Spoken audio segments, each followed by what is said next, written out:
ಹಾಸನದ ಶಾಂತಿಗ್ರಾಮದ ಬಳಿ ಖಾಸಗಿ ಬಸ್ಗೆ ಬೆಂಕಿ ಪ್ರಕರಣಕ್ಕೆ ಸಂಬಂಧಪಟ್ಟಂತೆ ಘಟನಾ ಸ್ಥಳಕ್ಕೆ ಹಾಸನದ ಆರ್ಟಿಒ ಅಧಿಕಾರಿಗಳು ಭೇಟಿಯನ್ನು ಕೊಟ್ಟಿದ್ದಾರೆ. ಆರ್ಟಿಒ ಹಿರಿಯ ಅಧಿಕಾರಿ ಪ್ರಕಾಶ್ ನೇತೃತ್ವದ ತಂಡ ಭೇಟಿಯನ್ನು ಕೊಟ್ಟಿದೆ. ಭೇಟಿ ನಂತರ ಟಿವಿ5ಗೆ ಆರ್ಟಿಒ ಅಧಿಕಾರಿ ಪ್ರಕಾಶ್ ಪ್ರತಿಕ್ರಿಯೆಯನ್ನು ಕೊಟ್ಟಿದ್ದಾರೆ. ಬೆಂಕಿಗೆ ಆಹುತಿಯಾದ ಖಾಸಗಿ ಬಸ್ ಫಿಟ್ನೆಸ್ ಸರಿಯಾಗಿಯೇ ಇದೆ. ಬಸ್ ಚಲಿಸ್ತಾ ಇರುವಾಗ ಏರ್ ಕಡಿಮೆಯಾಗಿದ್ದೇ ಘಟನೆಗೆ ಕಾರಣ ಅಂತ ತಿಳಿದು ಬಂದಿದೆ. ಗಾಳಿ ಕಡಿಮೆಯಾಗಿ ಒಂದಕ್ಕೊಂದು ಬೆಂಕಿ ಹತ್ತಿಕೊಳ್ಳುವಂತ ಶಂಕೆ ವ್ಯಕ್ತವಾಗ್ತಾ ಇದೆ. ಪರಿಶೀಲನೆಯನ್ನು ನಡೆಸ್ತಾ ಇದ್ದಾರೆ.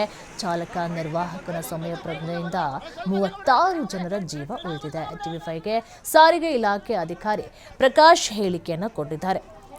ಮೊದಲು ಟೈರ್ಗೆ ಬೆಂಕಿ ಹತ್ಕೊಂಡಿದೆ. ಇದರಿಂದ ಸಣ್ಣದೊಂದು ಶಬ್ದ ಕೇಳಿಬಂದಾಗ ಬಸ್ನಲ್ಲಿ ಇದ್ದ ಒಬ್ಬ ಪ್ರಯಾಣಿಕ ಕಿಟಕಿಯ ಪರದೆಯನ್ನು ಸರಿಸಿ ನೋಡಿದಾಗ ಚಕ್ರಕ್ಕೆ ಬೆಂಕಿ ಹತ್ಕೊಂಡಿರೋದು ಗಮನಕ್ಕೆ ಬಂದಿದೆ. ತಕ್ಷಣ ಬಸ್ ಚಾಲಕ ಹಾಗೂ ಎಲ್ಲ ಪ್ರಯಾಣಿಕರಿಗೂ ಸಹ ವಿಷಯವನ್ನು ತಿಳಿಸಿದ್ದಾರೆ. ಅದಾದ ಮೇಲೆ ಚಾಲಕ ಬಸ್ಸನ್ನು ರಸ್ತೆ ಬದಿಗೆ ಪಾರ್ಕ್ ಮಾಡಿ ಪ್ರಾಣಾಪಾಯದಿಂದ ಎಲ್ಲರನ್ನ ಬಚಾವ್ ಮಾಡಿದ್ದಾರೆ.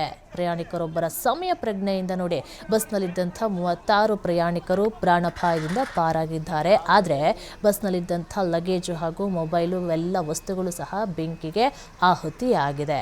ಕೆಲವೊಂದು ಲಗೇಜುಗಳಲ್ಲಿ ಬೆಲೆ ಬಾಳುವಂಥ ವಸ್ತುಗಳು ಇತ್ತು, ಎಲ್ಲವೂ ಸಹ ಬೆಂಕಿಗೆ ಆಹುತಿಯಾಗಿದೆ. ಎಷ್ಟೇ ಬೆಲೆ ಬಾಳುವಂಥ ವಸ್ತುಗಳಿದ್ರೂ ಸಹ ಜೀವದ ಮುಂದೆ ಯಾವುದು ಅಲ್ಲ ಅಲ್ವಾ. ನೋಡಿ, ಪ್ರಯಾಣಿಕನೊಬ್ಬನ ಸಮಯ ಪ್ರಜ್ಞೆಯಿಂದ ಎಲ್ಲರ ಜೀವ ಉಳಿದಿದೆ. ಎಷ್ಟೋ ಒಂದು ಇವತ್ತು ನೈಟ್ ಬಸ್ಗಳು ಈ ರೀತಿಯಾಗಿ ಬೆಂಕಿಗೆ ಆಹುತಿ ಆಗ್ತಾ ಇದೆ. 2024 ಇಸ್ವಿ ಹೊಸ ಬಸ್ಸು, ತೀರಾ ಹಳೆ ಬಸ್ ಏನಲ್ಲ. ಇದರ ಫಿಟ್ನೆಸ್ ಕೂಡ 2027 ತನಕ ವ್ಯಾಲಿಡ್ ಇದೆ. ಇನ್ಸೂರೆನ್ಸ್ ಎಲ್ಲ ವ್ಯಾಲಿಡ್ ಇದೆ, ಪರ್ಮಿಟ್ ಎಲ್ಲ ಇದೆ. ಸೊ ಬೆಂಗಳೂರು ಜಯನಗರ ಆಫೀಸ್ಗೆ ಸೇರಿದಂಥ ವಾಹನ ಆಗಿರುತ್ತೆ. ಸ್ಲೀಪರ್ ಬಸ್ಸು, 36 ಸೀಟ್ ಕೆಪಾಸಿಟಿ ಇದೆ.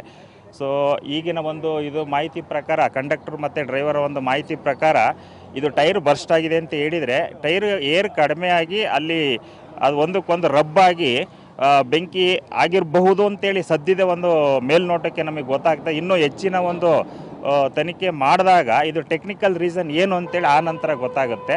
ಸೊ ಸದ್ಯಕ್ಕೆ ದೇವ್ರ ದಯದಿಂದ ಯಾವುದೇ ಒಂದು ಪ್ರಾಣಾಪಾಯ ಆಗಿಲ್ಲ. ಅದಕ್ಕೆ ನಾವು ದೇವರಿಗೆ ಒಂದು ದೊಡ್ಡ ಧನ್ಯವಾದವನ್ನು ತಿಳಿಸಬೇಕು.